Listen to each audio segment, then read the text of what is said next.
ဘဝဆက်တိုင်းကောင်းစားစေခြင်းနဲ့ဆိုရင်တဲ့မကောင်းမှုအကုသိုလ်တွေနဲ့ဘယ်တော့မှကိုယ်ရင်နဲ့နှလုံးနဲ့မရှင်တွဲစေနဲ့နနံပပိနဆိုလိုတာကမဟုတ်တာလုပ်ဖို့စိတ်မကူးနဲ့ကိုယ်ရင်ထဲမှာမဟုတ်တဲ့အတွေးလေး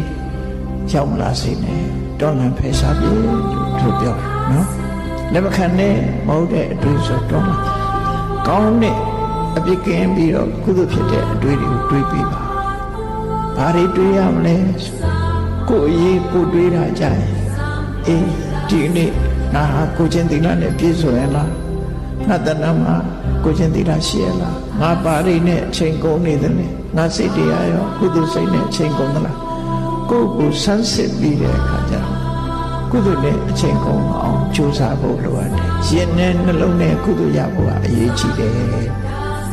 ရင်ထဲမှာတရားဖြစ်နေတယ်လှူတာမလှူတာတဲ့တရားဖြစ်နေရင်ထဲမှာတတိတွေဖြစ်နေတယ်ရင်ထဲမှာမကောင်းတာတွေကိုမလုပ်ဖို့ကြိုးစားတဲ့ဝိရိယတွေဖြစ်နေတယ်ရှင်ထဲမှာစိတ်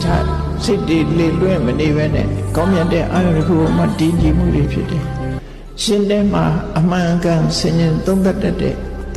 အကုသိုလ်ရဲ့အပြစ်ကုသိုလ်ရဲ့အကျိုးတွေဆင်ញင်သုံးသပ်တတ်တဲ့အသိဉာဏ်တွေဖြစ်နေတယ်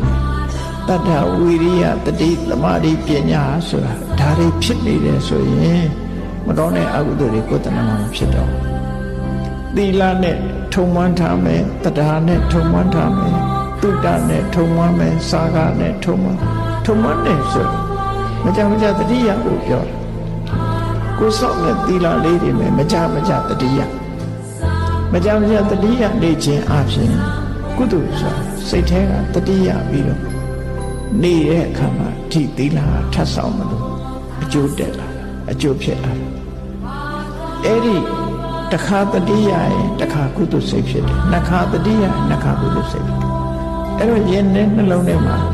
တတ္ထာပရိဘဝိတစိတ်